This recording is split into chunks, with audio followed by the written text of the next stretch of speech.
Alright, what up guys? So today we'll be breaking down the what if called Affectionate Android from Dragon Ball Z Budokai Tenkaichi 3. Before I begin, I want to recommend you guys watch the original walkthrough of that what if to help you remember more about this what if. I also want to remind you guys to like, comment, and subscribe. So let's begin. So here's what the story is about. Android 16 is sent back in time to kill Goku, and in this scenario, we have Kid Goku and Ader trying to fight Android 16 off. Also important to note is that this is after the 21st Tenkaichi Budokai, but before the Red Ribbon arc actually ended. And this is important so you know like, okay, where this takes place in and what time period, and also so you know how strong Kid Goku is. So by this point in time, Kid Goku has made friends with Ader, so this is after the Muscle Tower little arc or battle, and then at some point in time after this is when 16 arrives. So in my original video, at a minute 44 seconds, 16 actually says that he was sent back in time. So in this scenario, for some reason, Dr. Gero decided to send 16 back in time. So he probably created a time machine, or he borrowed the one that Cell came from. So he would have to repair it, but not necessarily have to like study how it works, just kind of fix it. Or if not, Dr. Gero just created his own time machine. So what's also important about this what if is that somehow Kid Goku and Ader actually beat 16. So that's really tough to believe, so I'm gonna have to change the scenario a little bit so it kind of makes sense. So here's what I was thinking. Instead of 16 being so strong as he was in the original series, this 16 was probably finished up and sent somewhere around the Saiyan Saga, and not really having stuff added to him from the Saiyan Saga, the Frieza Saga, and you know, the beginning of the Android Saga, you know, a little bit before he was actually activated. And honestly, 16 might have been made even before the Saiyan Saga. Who knows, maybe during the King Piccolo arc or the 22nd Tenkaichi Budokai. But I just can't believe this is the 16 we know from the series itself, the one that was stronger than 17. Because that's not believable for Kid Goku and Ader to somehow damage him. Also, to kind of add to this scenario, I think he was created like really soon, and then the rest of the time probably Gero used it to create the time machine and like, you know, do his research on that.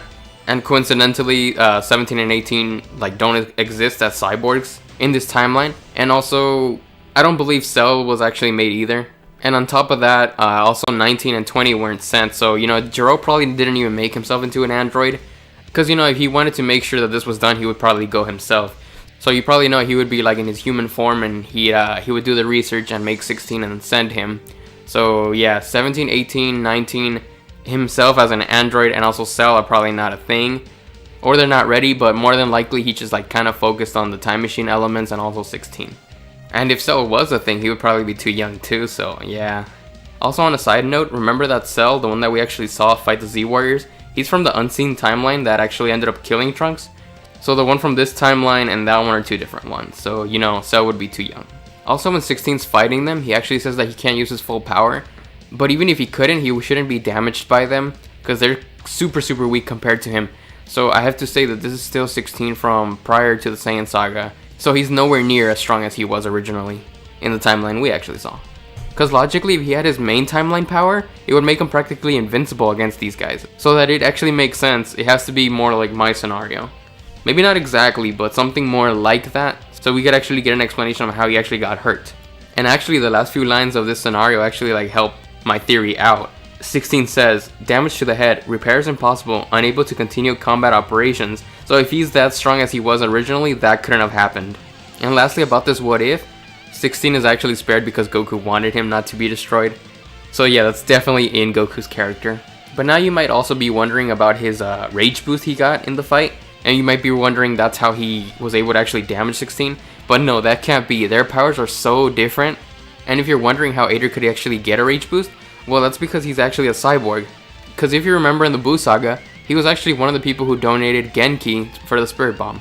And Genki is spiritual energy, it's not like ki, so yeah, so that would mean that Ader's actually a cyborg. You could also take a look at the interviews with Toriyama. Toriyama actually said that Android 1 through 8 were cyborgs, just like 17 and 18 were, and then 9 through 12 were artificial. So that explains how he also got a rage boost, but it's definitely not enough to actually hurt normal timeline strength of 16. But it does make sense if this is a 16 that's a lot weaker, that was created before the Saiyan Saga. On a side note, also from one of those interviews, Toriyama actually said that 16 was modeled after his dead son, so that's kind of cool. And in this what if, 16 actually says that he might be a failure, and that is confirmed because Toriyama actually said that Gero gave him a gentle personality so that he wouldn't be destroyed, so that's also cool. And that's basically all for this what if, but before we end it, I also gotta say, it's kind of funny that Gero sent 16 to the past. And it sucks for him because, you know, he wouldn't know that killing Goku in that timeline wouldn't change anything for him in this timeline. With sending 16 to the past, all he did was create another timeline. So yeah, this has been the breakdown of the Affectionate Android What If. Consider checking out my other What If breakdowns. I've already done about 6 or more. And remember to like, comment, and subscribe for more. So thank you guys for watching. Like, comment, and subscribe. Peace.